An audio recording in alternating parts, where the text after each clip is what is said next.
Hello and welcome to Conversations in South St. Paul. My name is Jimmy Francis. I'm the mayor, and I'm here with our police chief, Brian Wicke.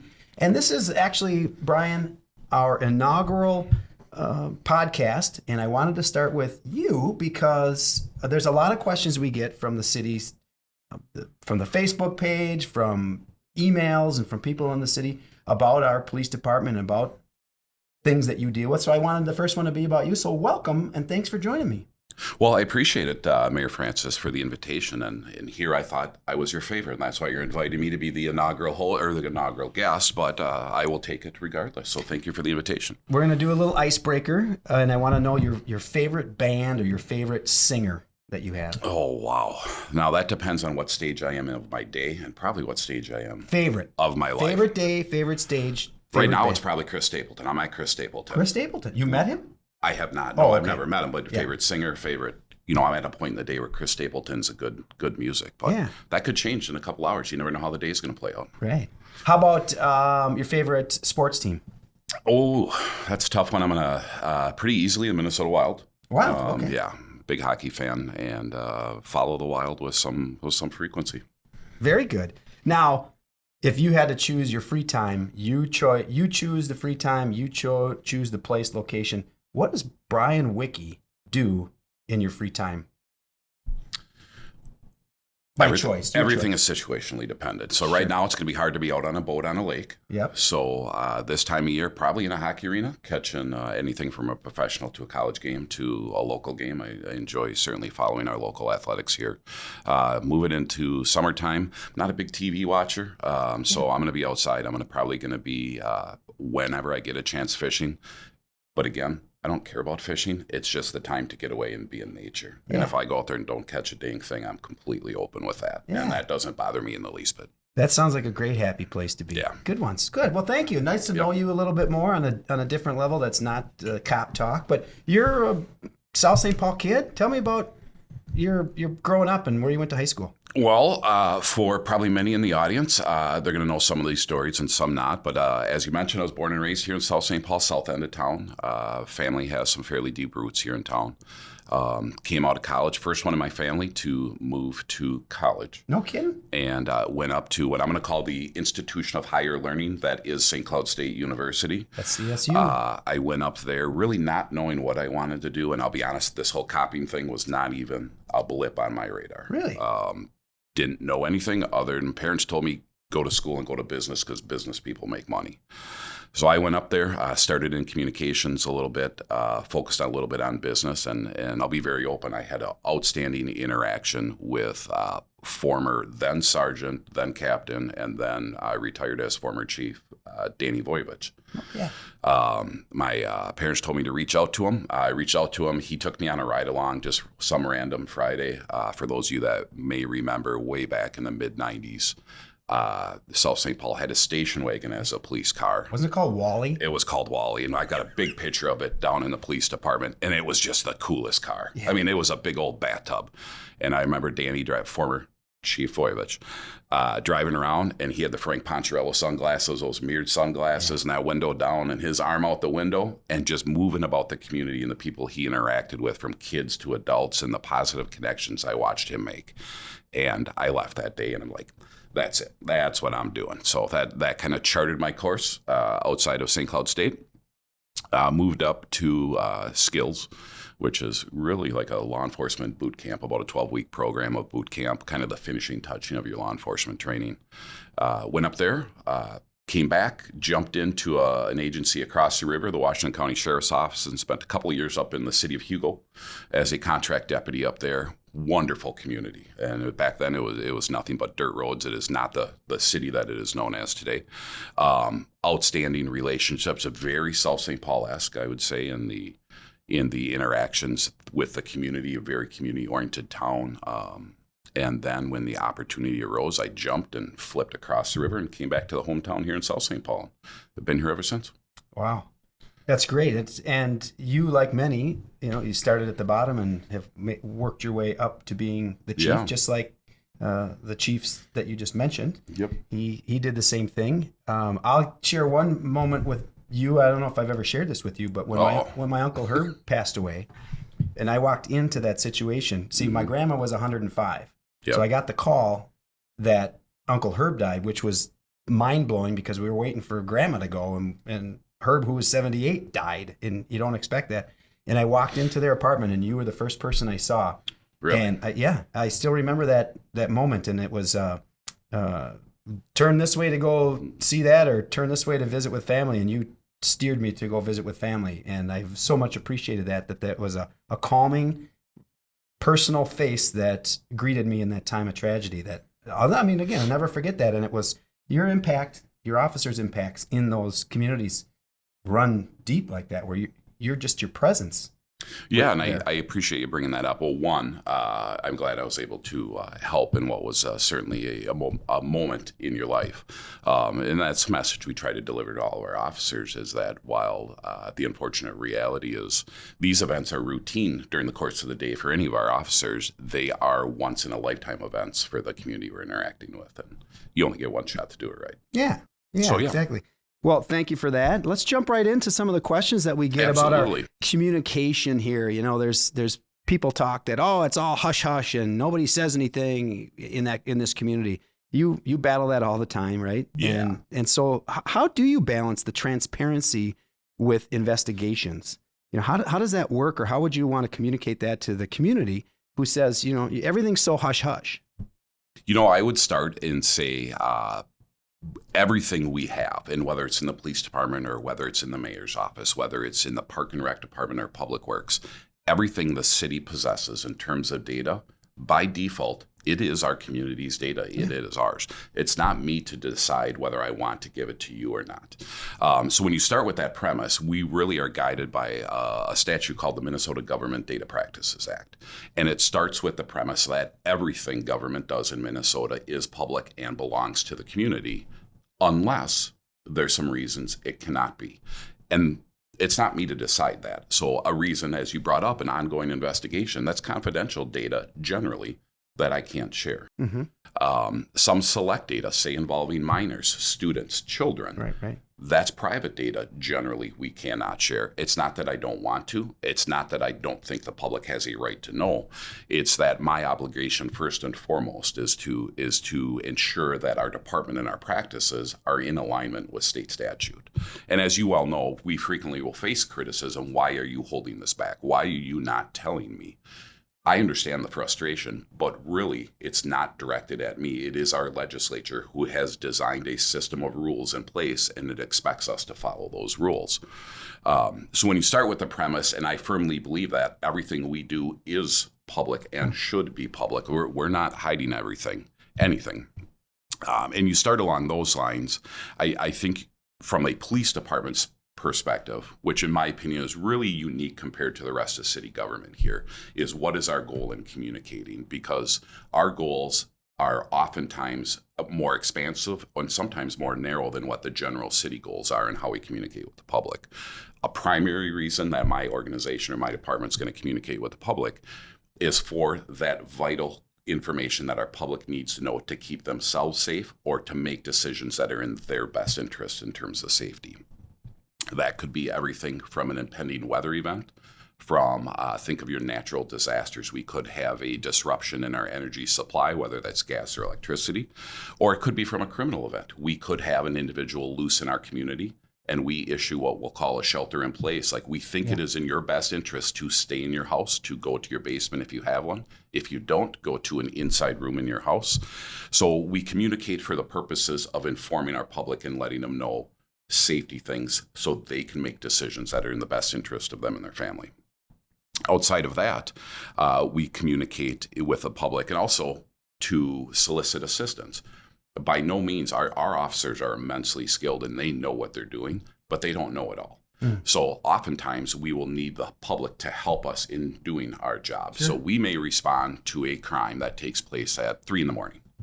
And we get there and we know a crime took place, and now we need to build our way backwards through the course of that investigation. What we do not know is, I don't know, do you have cameras on your house? I don't know if your neighbor does. So we may reach out to the public and say, hey, anyone with cameras in this general area, can you review them? And if you caught any activity at 3:15 in the morning, can you give me a call or can you shoot us an email? We'd like to come and chat with you.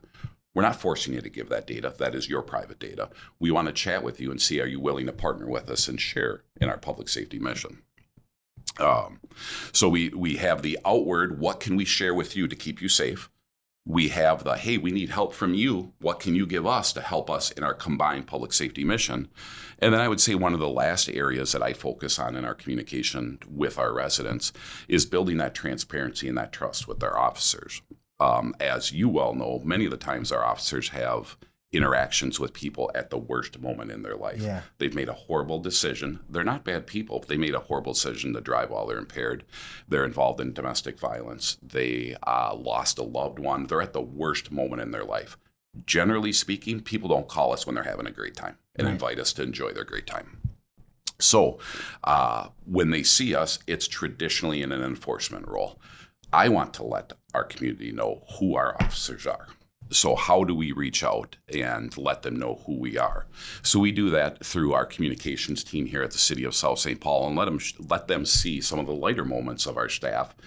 We do that by sharing videos of just the everyday interactions of our officers, some of the funny interactions we have. As you well know, we used to have a very lively livestock industry in town that is diminishing. So it's not uncommon to have a random goat or a random, pig running around town. And our officers at 2 a.m. are running up and down the street chasing a goat. I grew up in town. I'm not a farmer. I don't know how to interact with a goat when it's loose. So some of those stories we try to share and show the lighthearted side of our officers and that. And then we expand on that side of those communication efforts through some of our outreach activities that we do day to day in our community. Yeah. You touched on a point that all of this is public data when it's able to be public, and some of it can't be public. Correct. So what the desires of our community is to know about that. And if they had an inquiry, if they were concerned about something, they just call, right? And ask and get information, or if hey, what was going on my block? Mm-hmm. They may not get an answer in 5 minutes what's going on because you're actively involved in it. But after the follow-up, anything that is public and is available is given out. Those that want it or seek it have a process and a place to get that. Is that right?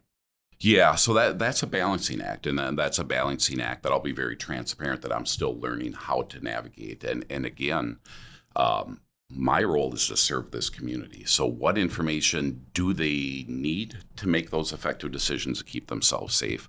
What information do they need to know, want to know, to keep themselves apprised of what's taking place in the community? And then balancing that with what information that I can share. I have kids myself, and as about probably every parent these days, one of my goals is to teach my children to solve their own problems. I don't want them at 25 years old to be coming back to me and asking me how to solve their problems. My goal is to develop them into young men and women that can solve their own problems. I take that same philosophy and move that through our communication and some of the strategies we do with our community. So to your point, you had asked about, I want to know why that squad car was down the block. Absolutely, you can call. If we can share, we will. Yeah. Oftentimes we can't. But also, is technology, why meet our residents where they want to be met, is the best way to say it. So is there technology that can help them solve their problems, answer their questions? For a number of years now, we've had on our website a crime mapping tool. It's imported through LexisNexis, and you can almost in real time, and there's some delays based on reporting requirements, and our support staff has to pull some information back that's not public. But oftentimes, if you looked out your window today and you saw a squad car on a traffic stop, and you wanted to know, I wonder what's taking place there, you're not going to know within 30 seconds. But oftentimes, within a day or two, you can go on there and select that location, and you'll find out that was just a traffic stop. Or you will see, oh, that individual was arrested for DWI. Or, oh, my neighbor 3 doors down suffered a medical event. That's why the officers were there. Yeah. You can get that information on your own. Not in real time, and that's intentionally designed. We need to safeguard our residents and their individual privacy, but our goal is to help them. Our goal is to provide the tools to give our residents the ability to answer some of their own questions and seek information at a place and time of their choosing. They don't have to call Monday through Friday 8 to 4. They can log on at 3 a.m, go onto our website and see if that works better within their own individual schedule. Yeah. I do want to expand, Mayor. I'm going to keep talking. Yeah, here. I'm going to please. take all your time. No, it's our time. This is Conversations in South St. Paul, so let's keep conversing. All right. Along those lines, we are working a little bit now, and we've heard what our residents have said is they want a little more data. They want to know what are their tax dollars going to, what bang are they getting for their investment, and what is taking place in this community. So, again, within the confines of what we can and can't be publicly sharing, we're going to start pushing out in the near future a little more data. Again, on our website, I want to help educate our public that if you want factual data, you don't listen to Uncle Jimmy next door. Go to where you're going to get factual data. And that is going to be our department website, our city website. I want to steer people, if you want data, go there.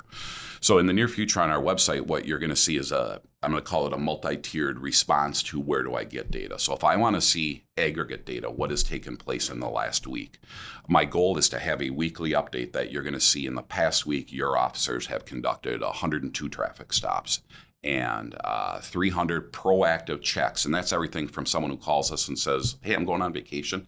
Can you keep an eye on my house? And our officers swing by there at 2 a.m, just make sure the door's not kicked in. To our parks. Our parks are frequent gathering spots for people with great intentions. Sometimes during the middle of the night, the people who gather in our parks and our public spaces don't have great intentions. So we intentionally make proactive visits to those. When residents call us and say, hey, I'm really noticing a speed problem on this block. I'm noticing that stop sign, very few people stop for it. We invest time in there. And again, our officers have to respond to that radio that's going 24 hours a day, 911 call after 911 call. But during their undirected time, they're going to go to that stop sign and sit in response to that concern. And I want our public to see their proactive work they're doing. So on one level, you're going to see what generally has the police department been doing for the past week. And it's going to be a very simple snapshot of some aggregate data. And then let's take a deeper dive. So monthly, our goal is to have a more in-depth report. And then at that, you're going to be able to see a little bit more of what are our officers responding to. And now we're going to break those down by calls for service type. Again, no individualized data. Everything is stripped out. But I think some of our residents are going to be surprised to see the frequency and the number of calls that our officers go to that surround mental health. They don't surround criminality. They don't surround anyone at risk of being victimized. But it is someone clearly in mental health distress, that because our system is fundamentally broken, we are the only ones that go to it. We are the only ones that call 24 hours a day. And then that aggregate data, and you're going to see the number of domestic violence responses and medical service calls we go to, and mental health calls and traffic stops and DWIRS, and that's a monthly capture. Mixed in there, I know for those of us who have a few years in our community, I remember the Southwest Review. I remember the Sun Current. Police blotter. The police blotter. We used to get that, and it was always a highlight for me to kind of go in there and see that. So for a while now, we've been orientating our department. We had to shift a little bit how we do business because, again, my goal is to take advantage of automation. There's no sense in investing a significant amount of staff time in this. That's not why you're paying cops to do this work.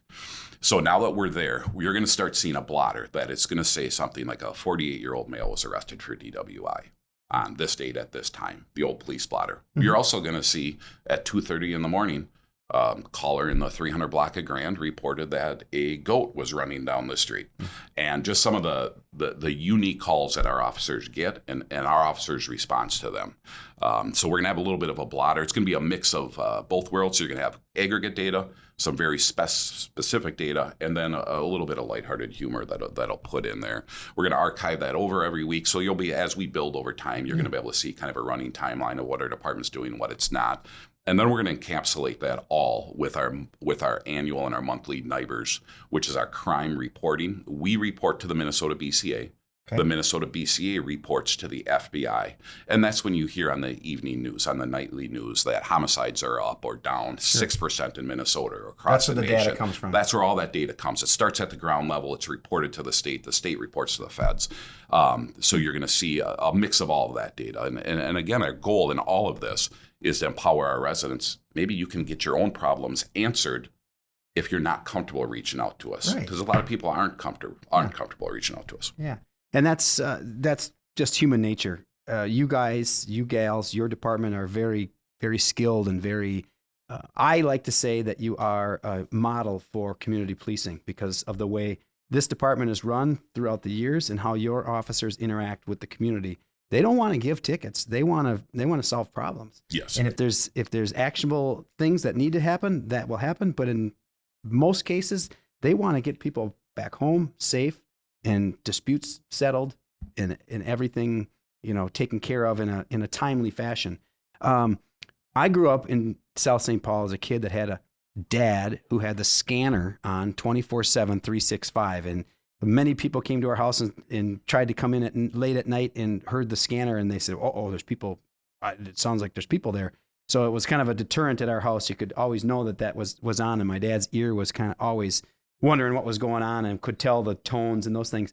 That's all changed. Technology has changed. Can you talk a little bit about the radio and communication that's happening today and why that change was made, or maybe just some background on how your teams communicate through the radio systems through 911? And then I'd ask you if you have those statistics that were aggregated out that you shared with us about the mental health calls and the solving of those calls in a different way. Yeah. So I will start. And again, earlier in our conversation, we talked about data. So a lot of what we do involves data. I collect data when I interact with you. I collect data verbally by writing down your name, your date of birth. If it's a traffic stop, your driver's license number.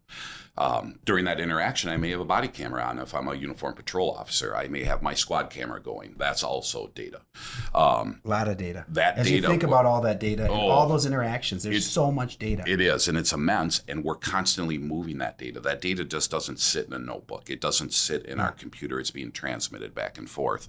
And earlier we chatted about some of the constraints on that data and our obligation to protect it. Well, that happens with our radio traffic too. Mm-hmm. So for a number of years now, the FBI is the agency that oversees what's called criminal justice data. Okay.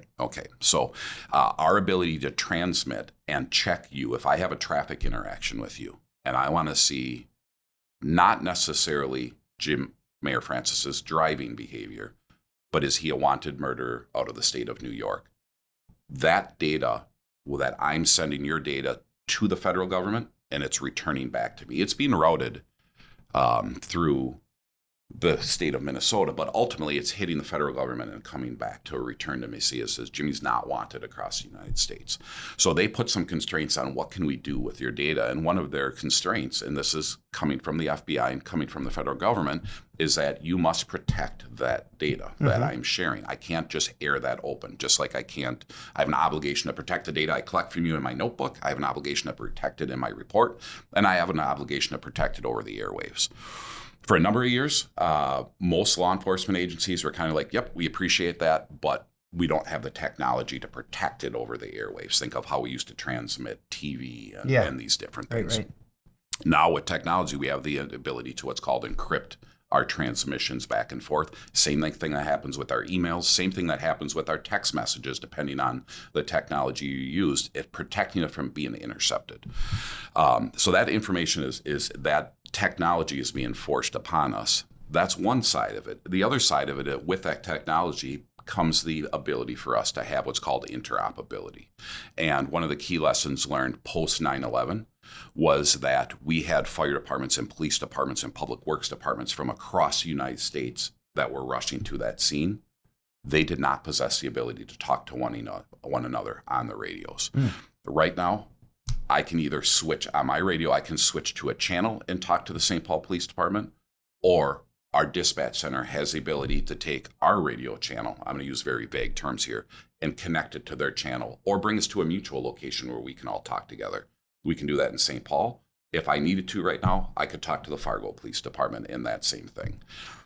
More importantly, think of some of the natural disasters that have occurred across the United States. We're on the cusp here in Dakota County of sending responders to North Carolina in response to the flooding down there.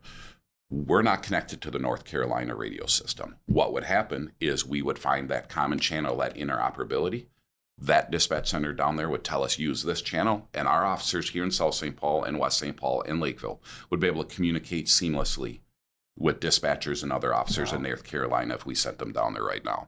So that's a reason that data is encrypted. It's not necessarily that we're trying to hide anything. Yeah. It is a protection of the privacy of the data that we exchange, and oftentimes that involves victim information. It involves personal and private information, social security numbers of those we're interacting with, and we do have an obligation to protect that data. Yeah, that makes total sense. And again, sometimes we want to know the information, in real time, because it's the human nature of it all. But the logistics of it all and how it happens is really back in the data aspect and the protection of the people that you're protecting. And this circles back to our conversation earlier is in the past, prior to our transition to this communication that is encrypted,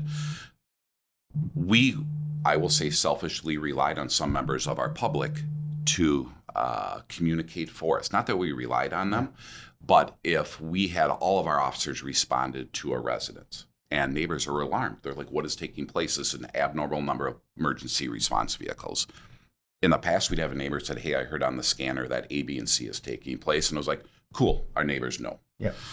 Now that puts a little more burden on us to be very intentional in our decision making. Okay, on top of mitigating this response, we have taken away that ability for our neighbors kind of to know what's taking place. So that increases our level of responsibility to communicate outward. That itself is a challenge. And if you don't mind, I'll give you an example. Yeah, because again, it's complicated. Yes. You're in it. And we don't have a huge force with marketing people and communications people. You all are playing many hats in that. So go ahead and share that. And I would say on any given shift, we would have anywhere from 2 officers to about 6 officers out on patrol on any given day. And the needs of those officers, the draws on them are pretty significant. So if we have what I'm going to call a critical incident, it is not uncommon for all of our staff to be immersed in that. The ability to reach out and communicate with our public while they're trying to resolve a critical incident is really non-existent. So some of the ways we mitigate that is our on-duty supervisor will text me at home and say, hey, we're at this house. We have it surrounded. An individual inside is wanted for this crime. We're working to get them out peacefully. I will quick hop on Facebook and blast a message out. Hey, South St. Paul, just to let you know, we're working to resolve some issue here in this block. We'll let you know. That's a double-edged sword, though, because the people in the immediate area may see, oh, okay, the police are on top of it, and they've told me there's no concern. But that neighbor 4 blocks away, who had no idea it's taking place, may now chime in and be like, they're not telling me anything. They're hiding. They're not being transparent. And it's like, well, we solve one problem and we create another. Yeah. And then another challenge we face. The yin and yang of that. Yep. And another challenge we face is many of our interactions are dynamic and they're taking place in the heat of the moment. And, we faced a fair amount of criticism, and I understand, and I would be equally critical for any incident involving a school that my children are at. But we had an incident a number of months ago near one of our schools in town where our officers were interacting with somebody. And during the course of that interaction, they engaged in a foot chase. During that foot chase, the individual they were chasing threw a gun, discarded a handgun, immensely concerning by all means. Before we even had the ability to figure out what we were dealing with, witnesses in the area were reporting on social media what had taken place and that we weren't talking about it and that we were covering it up. And it was, I think those comments were coming out probably about the time we were getting this individual in the handcuffs. And we had agencies from West St. Paul and Evergrove coming to speak to us. So for me personally, it's some lesson learned. Communicate early, communicate often. But with that, the thing I want the public to understand is oftentimes we don't have the right or all the information early on. So what I can share early on is not always in alignment with where we know when that investigation's done. And if you look at larger issues, I think we saw that recently down in New Orleans. Yeah. During that, was that New Year's Eve, during when that individual drove through a crowd. Yep. And some other incidents where every public safety agency is balancing, communicating early, but we oftentimes don't have the correct information. So we're going to give the best information. You have to accept that it may not be correct. Right. We're going to give you what we need and do our best to keep you safe, but it may not be everything you want. Yeah. And you're human. Yeah. And your people are human. Yeah. And so that's part of that too. We have to take a little grace in that. Well, we've talked about being communication. We've talked about a lot of things in terms of data. and some of the things that challenges you face. But let's talk before we wrap up about I want to call them wins. I want to call them some of the things that, again, are working in our community. I'll lean back to that, your officers who are out in the community and working with individuals, not only those on a day-to-day basis, but some of those that are the repeat offenders that they're building relationships with and getting law enforcement closer together to that. But again, can you share some of those statistics about the mental health that was just shared with us from your team about the numbers of calls that have been stripped away through Dakota 911 that help really identify criminal and mental issues, or I forget what that's called, but it has nothing to, there's no crime committed. And so your involvement is not needed, but somebody needs to go and help. And we found a mechanism for that, and there's some success in that. Yeah, so I would say without doubt here in South St. Paul, we've been on the breaking edge, especially within Dakota County and quite frankly across the state, in our partnerships with other providers in getting people the resources they need and at the time and location they need them. Yeah. And this is government evolving, and we're constantly doing this very slowly, but we're getting there. Mm-hmm. And back in 2018, I believe, or 17, we unfortunately had a handful of our officers that were involved in interacting with someone who was in a mental health crisis, and there was a series of gunfire that was exchanged back and forth, and a couple of our officers were struck.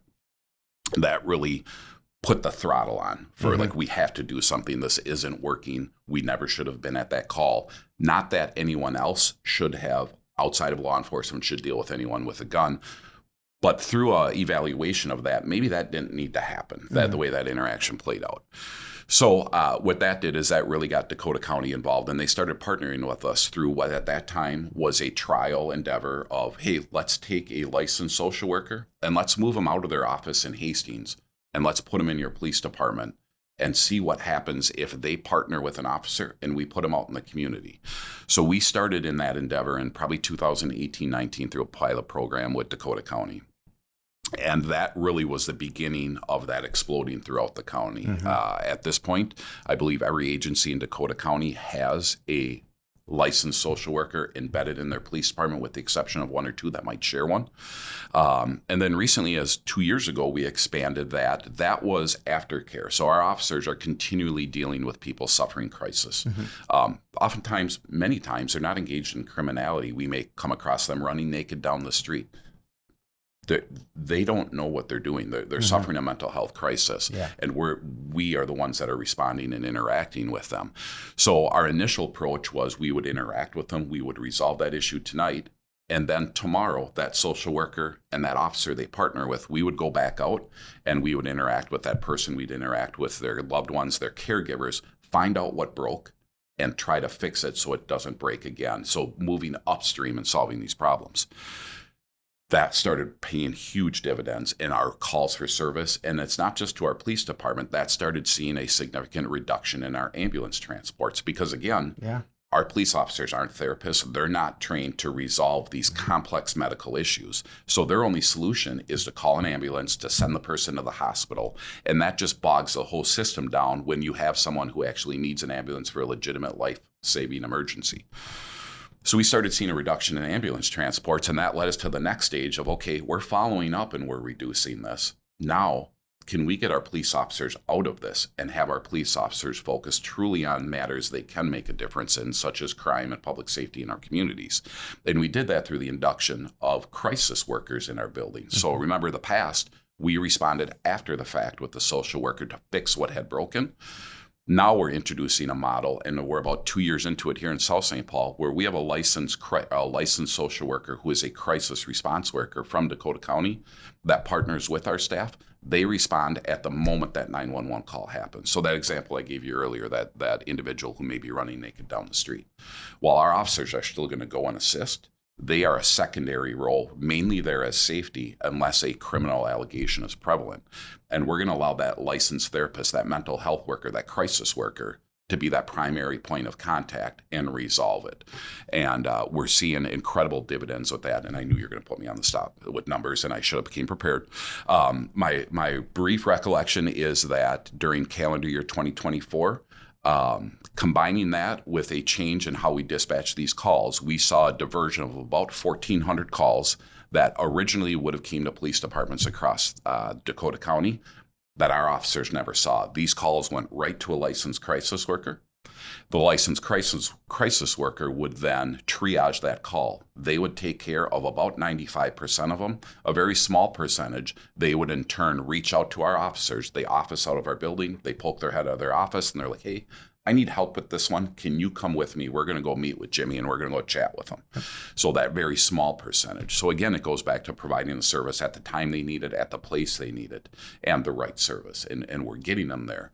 It's just taken us a while to get there. Yeah, and it is amazing to me because the mental health in our country, the mental health in our community, it's varied from people who have just anxiety about being around a police officer to the schizophrenic, everybody is going to try out to get them. So your compassion, your team's compassion, this whole thing with the county that's been pulled in and is proving dividends in our community, as well as giving that data for other communities that want to start doing the same thing. Because after all, your end of the game, you want everybody to go home safe to their beds. Absolutely. Including your officers, including the people that you're serving. Yeah, absolutely. And that's just the bottom line of it. And the more tools that we can help you with, the more compassion, the more grace that people can provide to a police officer. And I'm seeing that in my own world of reading online and reading things where that is changing a little bit. There are some more grace opportunities that are happening with police officers. I don't know if your officers are getting the stop bys and the calls and the coffee cards and the, hey, thank you, we appreciate all the things you do. Those kinds of things. I know they happen. And I don't know if that's on an uptick or a downtick, but I do know that our community really supports police and wherever possible wants to help. Oh, absolutely. And I will provide example after example of I'll call it the uniqueness of South St. Paul, the level of support from our community that our officers feel and they receive is really second to none. And it's noted by other officers when they come into our community and they assist us in our public safety mission, whatever that mission is. And they see the interactions, whether it be our council members or our mayor and our city staff that steps up to support in our public safety mission, or quite frankly, our community stop by. They're coming in expecting the worst, not because it's South St. Paul, but you're being called into another community. That means the needs have exceeded their ability to resolve it. So when they come in and give us a hand and they're like, hey, this is a really unique community. And as you mentioned, the support that we receive daily from our community is nothing short of amazing. Yeah. Well, Brian, Chief, thanks for coming and being on our Conversations in South St. Paul and being open and honest with people and the ability that you have to meet people with coffee and to however people want to interact with the police department. You do have a partnership with West St. Paul, a Citizens Academy, Inver Grove Heights, our areas. And it's one thing I encourage people to do. It's on our website. It's on the police department's Facebook page. If you want to get involved and see what it's like to be a police officer, I highly encourage you to participate in that Citizens Academy. It's a great way to learn what's happening, as well as educate and maybe inspire you or somebody else to get into law enforcement. Yeah, and if it's not law enforcement, you're going to be immersed in areas that you can assist, support, and really grow in your community. And we've had countless Citizens Academy participants that have moved on to serve on the Planning Commission, the Police Civil Service Commission, Council. So it really, we found, is a spark plug to people getting involved in their community because they get immersed in everything local government does for them and get an eye-opener to the partnerships that exist, especially here in Dakota County. Well, keep up the good work. Thank you, sir. Thank you for participating and watching in Conversations in South St. Paul. If you have questions, you have comments, you want to have a topic, put it on our website, send a message, send an email to myself, send a message to the chief, and we'll address those in our next conversation. Until then, take care. Thank you.